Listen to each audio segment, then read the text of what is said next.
Welcome to my presentation on turning data into action, with a presentation by myself, Nicholas Andrews.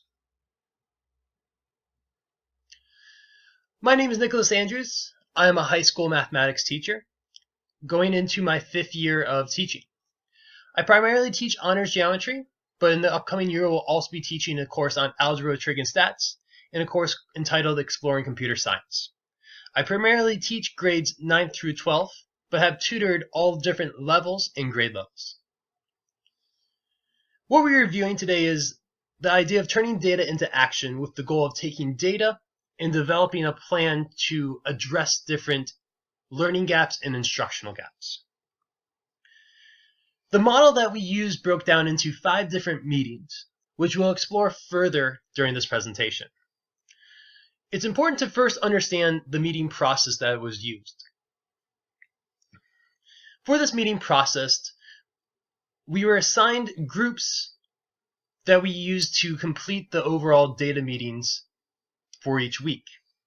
In our groups, we were first assigned or developed different assigned tasks or positions for each of the week, with a leader, facilitator, researcher, and consolidator for each week, and rotated the schedule so each member of the group took on each role at least once.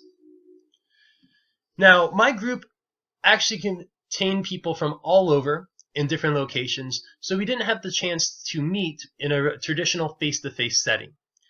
Therefore, we used Google Hangouts to message each other back and forth and conduct live meetings through webcams so that we could communicate and complete the tasks of this data action model. We also used Google Docs to create documents that we could share back and forth and edit at the same time. Now, with that meeting process, we had to complete 5 different meetings to take a set of data into an actual action that will help improve instruction and student outcomes. The first data meeting started by each member preparing and sharing data to the other group members, and then those group members reviewing those data sets to complete the Notice and Wonder protocol. Now, this was a set of data that was shared to me by one of my group members, which we ended up focusing on, although all group members shared their own piece of the data. It contains a graph and some basic information about a geometry class and the test averages throughout the year. From this data, we then completed the Notice and Wonder protocol and created statements aligned to those different points. Here are the notice statements that we created as a group based on that set of data, focusing on what do we see in the data and what do we notice from it. After doing notice statements, we also then completed wonder statements, questioning why, what, and very specific parts about the data that we could use to help us develop the next part of the first data meeting. This Notice and Wonder protocols and the statements that we developed help us then go into the exploratory questions. The exploratory questions were questions that we could go more in depth and would be the true basics of what we're exploring throughout this whole data meeting process. For the set of data here and the Notice and Wonder protocol statements that we already created, these were the exploratory questions my group created, focusing on what was happening in different parts, what content was covered, why things were happening. After developing the exploratory questions, that was the end of data meeting number 1, where we then moved on to data meeting number 2. Data meeting number 2 first required us to actually pick an exploratory question and a set of data that we would focus our attention on. The one that we decided on was this exploratory question based on the data from data meeting number 1. And we focused on this chapter 10 and the material it covered, and if we could improve the instruction and the presentation of the content and also improve student outcomes. Once we decided on this exploratory question, the group members discussed what different artifacts we could bring to the next meeting that we could use as a method of triangulation of more data and more insight into this exploratory question. This triangulation of data was consolidated into what we call the artifact tracking sheet. The artifact tracking sheet is a list of all the items and artifacts that the group members brought to the meeting. And then we had to discuss during the meeting whether we identified those as a learning gap or an instructional gap. Then we wrote a quick explanation as what we saw in this artifact, but focused not on trying to answer questions or answer the exploratory question. And then if we observed the learning gap, we talked about its relevant significance to the concepts, and also talked about its prominence in the learning, if it affected most of the students, a few of the students, or just a few or very individualized students. After completing an artifact tracking sheet, our next goal was then determined in data meeting number 3. Data meeting number 3 focused on identifying the learning and instructional gaps we saw, and we consolidated those into another table. This was the learning gap and instructional gap table that we completed as a group, where we have a list of the learning gaps based on the artifacts we've seen in data meeting number 2, and also the instructional gaps that we saw in data meeting number 2. And this also required us to do some research that the group members somewhat completed before the meeting, and then brought to the meeting to help bring in implementation tips that we could use in instruction to help minimize these learning gaps or instructional gaps. After going through the learning and instructional gaps and generating this table, we went on to develop smart learning goals that we wanted our students to achieve. Our smart learning goals are listed here, where the first column represents the instruction that we would use to help these smart learning goals. And then we also wrote a very detailed smart learning goal focusing on what percentage of the students are going to improve, what level will they achieve at, and what they should be answering correctly. And then also developing an evaluation metric as to how we will assess have the students met the smart learning goal. That was the conclusion of data meeting number 3, where we then moved on to data meeting number 4, where we developed a data action plan. Now, prior to the data meeting number 4, the individuals of the group took time to research strategy and activities that could be used to improve student outcomes and inform our instruction and improve the instruction for these learning gaps. Now, during the meeting, we actually developed a data action plan for each of the smart learning goals we used. Even though we had 5 different smart learning goals, these are 2 of the tables out of the 5 that we developed, focused and aligned on one specific learning goal. Here, the action plan determines what instructional tactics we're going to use, the details of that instructional tactic, who will be implementing that tactic, and when will they be implementing it, and also what artifacts will be brought to the last data meeting to prove that that tactic has been implemented. And as well as discussing what evaluation metric is going to be used to see if students have reached that smart learning goal. These were the 2 of the tables of the 5 that we developed that explain some of the tactics we are going to implement into instruction. Now, after completing data meeting number 4 and before data meeting number 5, you are meant to actually implement those plans.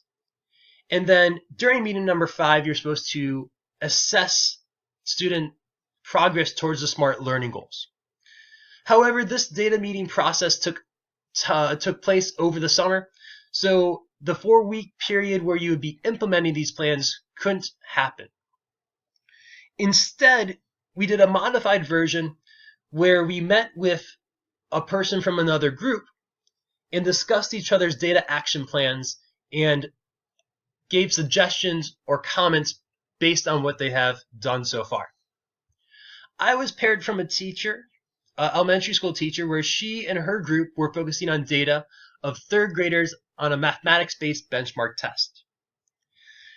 During our conversations, we explored suggestions as different technologies, where I suggested technologies they could possibly use in their implementation plans, as well as some different math-specific pedagogy that could help them with the real-world problems they were having issues with, and also practicing different skills in multiplication and division. She also suggested to me different tactics for reviewing vocabulary, which was one of our instructional gaps, and also using small groups to individualize instruction and rotation-style small groups where students are doing different activities, and groups of students at the same level can be pulled out to receive individualized instruction with the teacher. Now that concludes the overall turning data into action model. And what I did to take a set of data and turn it into action. Now from this whole process, there are several parts to reflect on. First off, I would like to reflect on what was most important to me and what can be used for my students in the upcoming school year.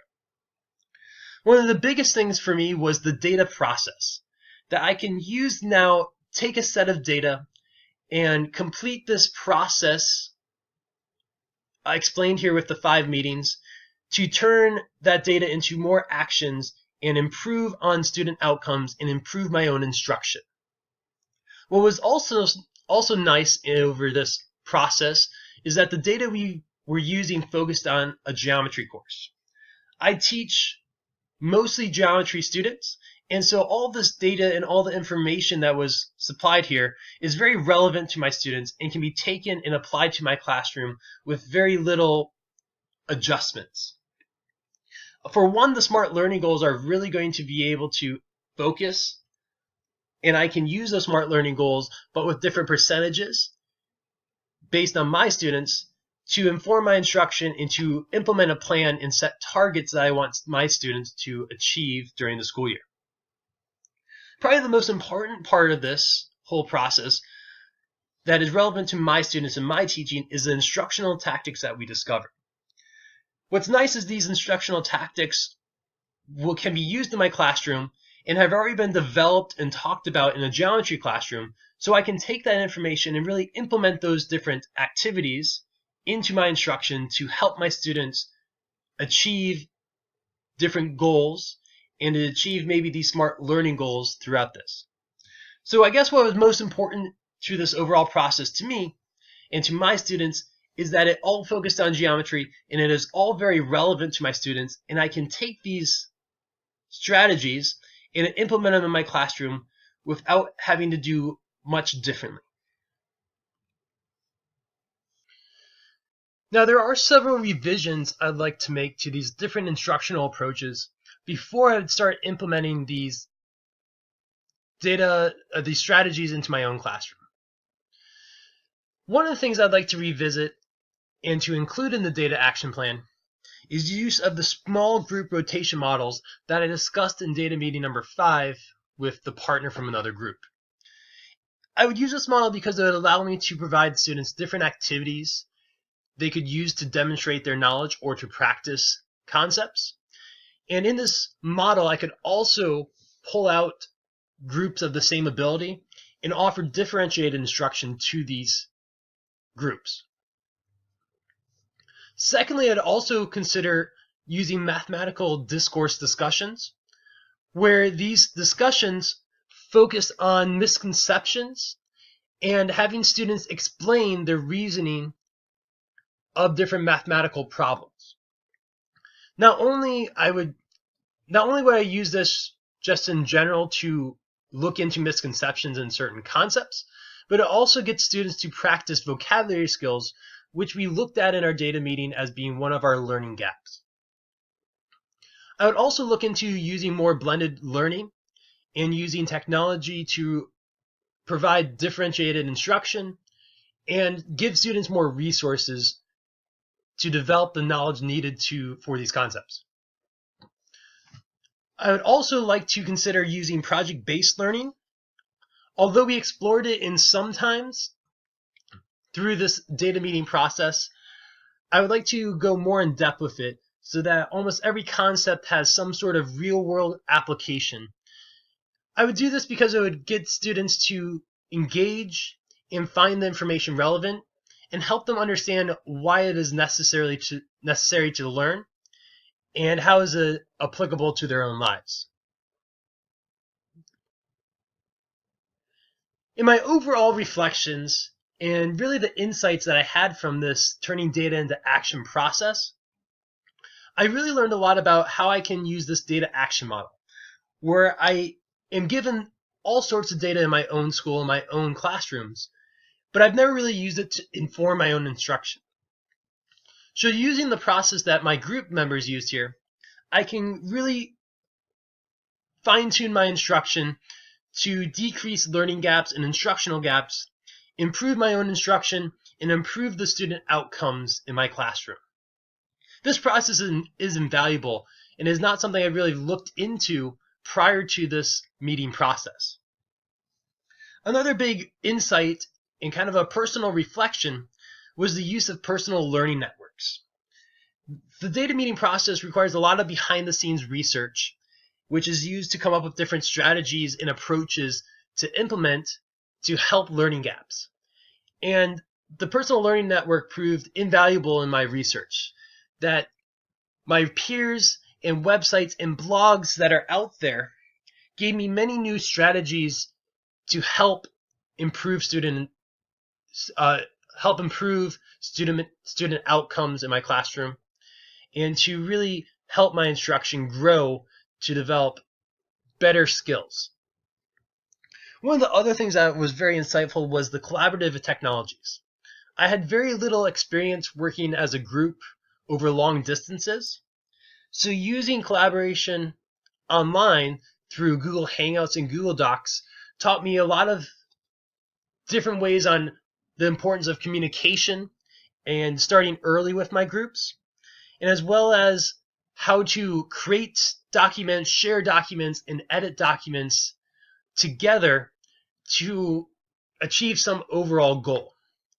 And that these technologies, although were used in this course and in this process, can be used to communicate and collaborate with people all over the world and other professionals, which will help me develop better instructional strategies, and better instructional strategies will help me become a better teacher and help my students reach higher levels of achievement. Now, in this process, I also believe I had one kind of overall strength through this process, and that would be developing instructional tactics. I do a lot of independent research on using technology, especially to increase my instruction and to better my instruction. And that independent research really helped me bring a lot of instructional tactics to my group that we could all use to better our students. And so I really thought that was my biggest strength in this process, that I have lots of knowledge and research that I do on my own that I've heard or have learned about different instructional tactics that we could use in a data action plan. Now, I also have places of further development, and although the overall data meeting process is something I need to definitely further understand and develop myself, I especially had problems identifying learning and instructional gaps. It was really challenging to take this data and these artifacts and to start pinpointing what was it a learning gap and what was an instructional gap, and why was it there and why was it apparent. And so in the future, I really want to do more research on what is a learning gap, what is an instructional gap, what it causes learning gaps, what it causes instructional gaps, so that I can make this overall process much easier on myself, and that I can develop a better data, turning data into action model for myself in an overall better process. Well, that is a summary of turning data into action. Thank you once again. This is Nicholas Andrews, and I hope you enjoyed.